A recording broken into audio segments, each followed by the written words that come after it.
বিশ্বকবি কবিগুরু রবীন্দ্রনাথ ঠাকুরের কথা ও কাহিনী থেকে একটা কবিতা আবৃত্তি করে শোনাচ্ছি। কবিতার নাম মানি। আওরঙ্গজেব ভারত যবে করিতেছিল খান খান, মানবপতি কহিলা আসি, করহ প্রভু অবধান। গোপন রাতে অচলগড়ে নহর যারে এনেছে ধরে, বন্দি তিনি আমার ঘরে, শিরোহিপতি সুরতান। কি অভিলাষ তাহার পরে, আদেশ মোরে করদান। শুনিয়া কহে আওরঙ্গজেব, কি কথা শুনি অদ্ভুত। এতদিনে কি পড়িল ধরা অশনি ভরা বিদ্যুৎ।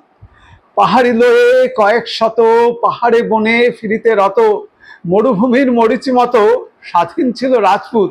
দেখিতে চাহি আনিতে তারে পাঠাও কোনো রাজদূত। মারোয়ারাজ যশবন্ত কহিলা তবে জোর কর, ক্ষত্রকুল সিংহ শিশু লয়েছে আজি মোর ঘর। বাদশাহ তারে দেখিতে চান, বচন আগে করুন দান। কিছুতে কোনো অসম্মান হবে না কভু তারপর।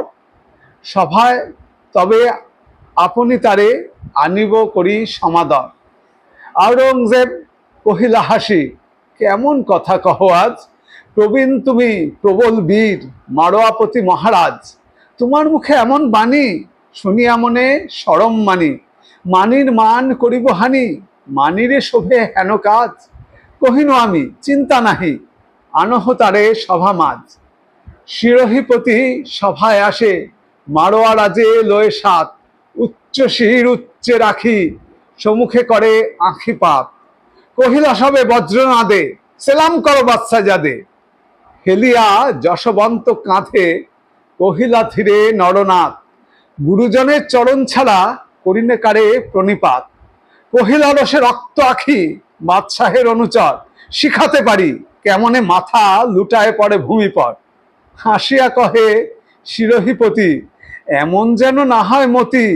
ভয়েতে কারে করিব নতি, জানিনে কভু ভয় ডর। এতেক বলি দাঁড়ালো রাজ, কৃপান পরে করি ভর।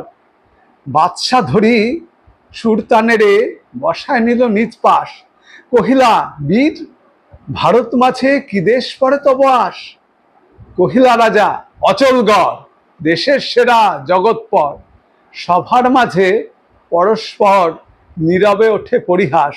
বাদশা কহে, অচল হয়ে অচলগড়ে করো বাস।